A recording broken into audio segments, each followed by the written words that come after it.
தில்லை அம்பல நடராஜா செழுமைநாதனே பரமேஷான்னு அந்த ஈஸ்வரனை நம்ம போட்டுறோம். இப்போ திருவாசகத்தில் நம்ம திருச்சதகம் 3வது பகுதி சுட்டறுத்தல் அப்படின்றதுல இருக்கும். அதில் இப்போ அடுத்த பாடலை பார்க்கலாம். வினையிலே கிடந்தேனை புகுந்து நின்று போது நான் வினைக்கேடேன் என்பாய் போல் இணையன் நான் என்று உன்னை அறிவித்து என்னை ஆட்கொண்டு எம்பிரான் ஆனாய்க்கு இரும்பின் பாவை அணைய நான் பாடேன் நின்றாடேன் அந்தோ அலறிட்டேன் உளறிட்டேன் ஆவி சோரேன் முனைவனே முறையோ நான் ஆன ஆறு முடிவு அறியேன் முதல் அந்தம் ஆயினானே. அப்போ சுவாமியை முதலும் முடிவும் நீதான் நுடுறார். ஈசா உயிர்களின் தோற்றத்துக்கும் ஒடுக்கத்துக்கும் காரணமாக இருக்கக்கூடியவனே. நான் கர்மபந்தத்துக்கு ஆளாயிருக்கிற என் முன்னே நீ வந்திய என்னை வான்னு அழைச்சி நீ வினைத்தலையை அகற்றும் பரமன்னு உன்னை அறிமுகப்படுத்திண்டு என்னை ஆட்கொண்டியே. நீ எங்கள் தலைமை என் பொருட்டு இரும்பு பொம்மை போல, அதுக்கு தான் அந்த வார்த்தையை பயன்படுத்துகிறார். இரும்பின் பாவை, பாவைனா பொம்மை. அப்போ இரும்பு பொம்மை போல் இருந்திருக்கேன். நான் உணர்ச்சி உள்ள மனுஷனாக இல்லை, இரும்பு பொம்மை போல் பாடவும் இல்லை, ஆடவும் இல்லை, வற்றி வாடவும் இல்லை, பரவசத்தால் மூர்ச்சை போகவும் இல்லை. இப்படி நான் நடந்துட்டது சரியா? என் கதி என்னாகும்னு எனக்கு இப்போ விளங்கலையே, இத்தனையும் நான் பண்ணலையே அப்படின்னு சுவாமி சொல்கிறார். அடுத்த பாடல்.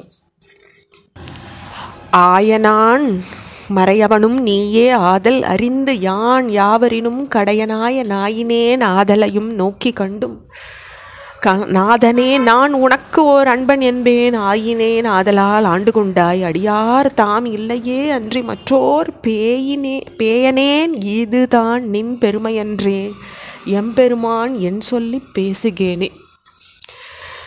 அப்பா ஆய நான் மறையவனும், அதாவது ஆராய்ஞ்சு பார்க்கும் இடத்து நீயே எல்லாருக்கும் பெரியவன்னு 4 வேதங்களும் முறையிட்டு சொல்கிறது. நான் எல்லாருக்கும் சிறியவன்றது நன்னா வெளியாருது, ஆனாலும் நான் உனக்கு புறம்பானவன் இல்லை. அதுதான் அந்த ஆராய்ச்சியின் விளைவாக எனக்கு கிடச்சிருக்க பதில். நாயையும் பேயையும் ஒத்த நான் உனக்கு அன்பன்னு சொன்னதும் நீ அதை உறுதிப்படுத்திட்ட. இப்போ உனக்கு வேறு அன்பர்கள் இல்லாமையினால நீ இப்படி செய்யலை, தகுந்த அன்பர்கள் பலர் இருக்கா உனக்கு. கருணையினால் நீ என் பக்கம் இப்போ திரும்பியிருக்க. உன் மகிமையை நான் எப்படி சொல்லுவேன்? அது சொல்கிறதுக்கு எனக்கு போறவே போகாது அப்படின்னு விடுறார். அடுத்த பாடல். பேசின்தாம் ஈசனே எந்தாய் எந்தை பெருமானே என்று என்றே பேசி பேசி பூசின்தாம் திருநீரே நிறைய பூசி போற்றியம் பெருமானே என்று பின்றா நேசத்தால் பிறப்பிறப்பை கடந்தார் தம்மை ஆண்டானே அவா வெள்ளம் கல்வேனை நீ மாசற்ற மணிக்குன்றே எந்தாய் அந்தோ என்னை நீ ஆட்கொண்ட வண்ணம் தானே.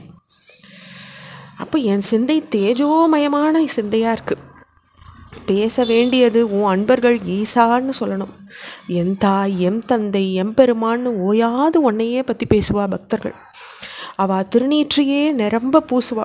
உன்கிட்ட மாறாத அன்பு பூண்டதுனால அவள் ஜனன மரணத்தை கடந்திருக்கா. நீயும் அவள் ஆட்கொண்டிருக்க. பின்ன உலக ஆசை வெள்ளத்தில் மூழ்கின கல்வனான என்னையும் தானே ஆட்கொண்டிருக்க. அது உன் தன்மையை தவிர வேற என்ன இருக்க முடியும்?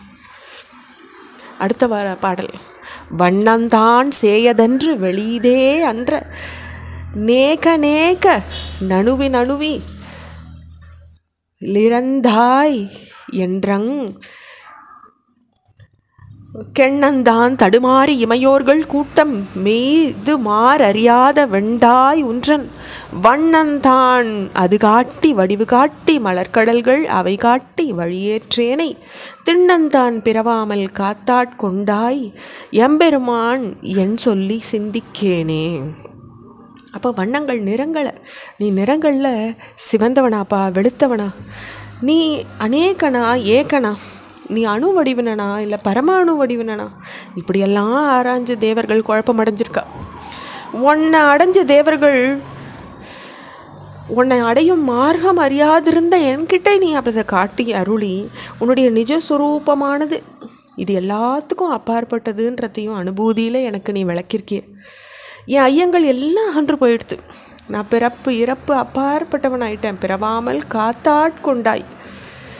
அதனால் சொல்லாலும் சிந்தனையாலும் உன்னை போற்றுறது குறைபட்ட வழிபாடு, அதாவது அது போராது உனக்கு அப்படின்னு சொல்லாமல் சொல்கிறார். தொடர்ச்சியை நம்ம அடுத்த பகுதியில் பார்க்கலாம். ஓம் நம சிவாய்.